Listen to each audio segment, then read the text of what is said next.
صباح الخير عليكم. عندي دكتور اسنان كمان شويه، المفروض اروح اشيل ضرسي، فقلت اعمل لكم فيديو في السريع عشان هغيب عنكم يومين لحد ما اتعافى ان شاء الله وارجع لكم تاني. خلينا نخش في الموضوع ونشوف تعليقنا على مباراه الزمالك وسموحه امبارح. مين يتحمل الخساره الفادحه اللي حصلت امبارح او المهزله؟ هو ما كانش ماتش، كانت مهزله. مين اللي يتحمل المهزله دي؟ في المقام الاول جوميز. ليه بقول جوميز؟ واحده واحده كده. دلوقتي انا عندي لعيبه اساسيه وعندي دكه، ده الطبيعي في اي فريق في العالم، اوكي؟ طيب انا عندي كونفدراليه، فاركن اللعيبه الاساسيه وانزل الدكه، صح، ولكن في حاله لو انا عندي لعيبه قاعده على الدكه، ولكن انا دكتي فاضيه، انا ما عنديش دكه اصلا.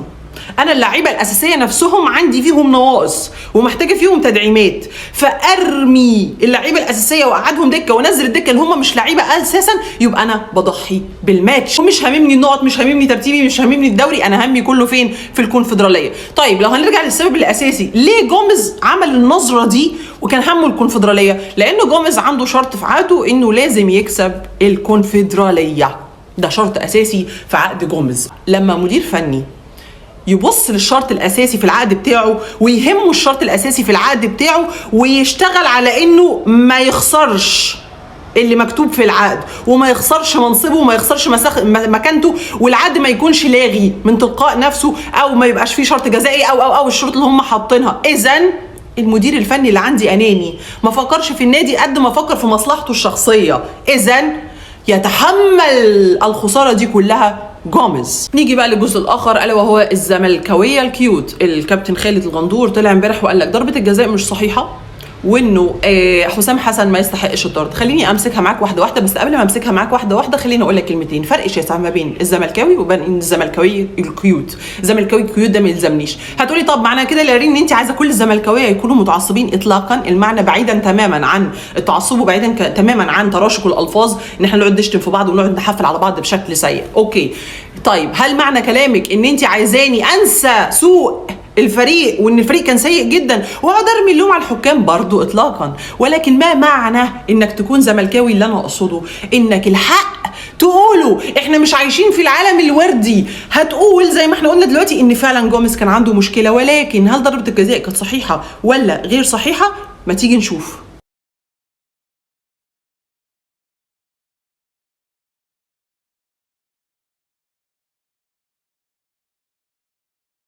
بالنسبه لكعب احمد حمدي، اتمنى الزملكاويه كيوت ياخدوا بالهم من القصه دي كويس قوي. لاعب سموحه تدخل بحيث ان هو شال احمد حمدي بالكوره، شاله هو وكورته بالمعنى البلدي. حضرتك لو مش شايف قدام عينك انه الكوره كانت في كعب احمد حمدي قبل ما لاعب سموحه يلمسها، فليك مطلق الحريه ان انت تطلع تقول انا زملكاوي كيوت وشايف الزمالك وحش وشايف انه احنا ما نستحقش ضربه جزاء. يجي على الجزء الثاني انه كابتن خالد الغندور برضه طلع وصرح، هي تقريبا هو بيراضي الاهلي، تقريبا هو عايز الاهلي يرضى عنه، فقال لك اجي على الزمالك. كل دلوقتي اللي بقوا عايزين يلموا ريتش ويلموا فولورز ويلموا مشاهدات ويشتغلوا في قنوات بقى ييجوا على الزمالك علشان خاطر الاهلي يرضى عنهم. للاسف احنا في مجتمع بقى زملكاوي كيوت، والاسم ان هو انا محايد، انا في الحق بقوله. لا، انت ما بتقولش الحق.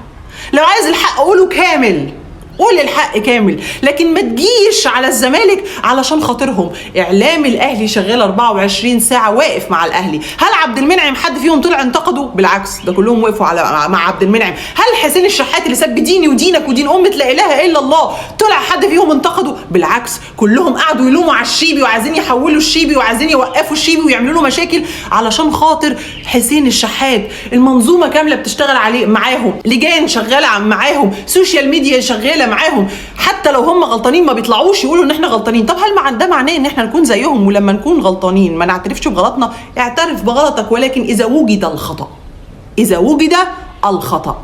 حسام حسن امبارح وقع كم مره؟ لو مش عارف شوف الماتش واتفرج عليه مره واثنين وثلاثه وعشرة لحد ما تقتنع باللي انا بقوله لك.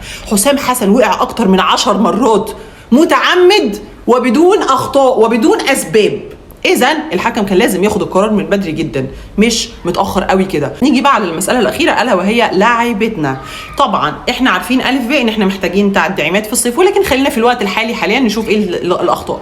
الف ب اي تدعيم هيجي لنا بالاخطاء اللي موجوده عندنا دي، حتى لو هي مش موجوده عنده، مع الوقت هتتخلق عنده وهتصبح مشكله سائده مع الفريق وهيصبح زيه زي الفريق. المشكله الاساسيه الا وهي الاحتفاظ بالكره لمده اطول من اللازم. لاعبتنا لازم تفهم ان انت بتستلم الكره تسلمها لزميلك بسرعه جدا جدا جدا، خصوصا كمان المشكله دي بتعيقنا لما بنقابل فريق سريع وفريق بيهاجم كويس، هو مش بيديك الفرصه ان انت تحتفظ بالكره مده اطول، بيدخل يقطعها منك، وده بيرجع للخطا اللي عندك، هو مش هيسيبها لك، يعني هو مش هيفضل سايبها لك حبيبي. فلازم المشكله دي تتعالج من الاساس، والاساس جوميز. وصلنا للنهايه وانا اسفه جدا لو ما كنتش دخلت تعمقت في تفاصيل اكتر من كده، عندي كلام كتير عايزه اقوله، ولكن للاسف عندي ميعاد دلوقتي بتاع الدكتور لازم الحق اروح، هغيب عنكم يومين وارجع لكم تاني. وفي خلال اليومين دول شوف الفيديو وشوف، لو انت متفق مع كلامي تقدر تكتب لي، لو انت غير متفق مع كلامي تقدر تكتب لي السبب. مرحب بكل كومنتاتكم باحترام. اوكي، شكرا جدا ليكم، اشوفكم بعد يومين ودعواتكم.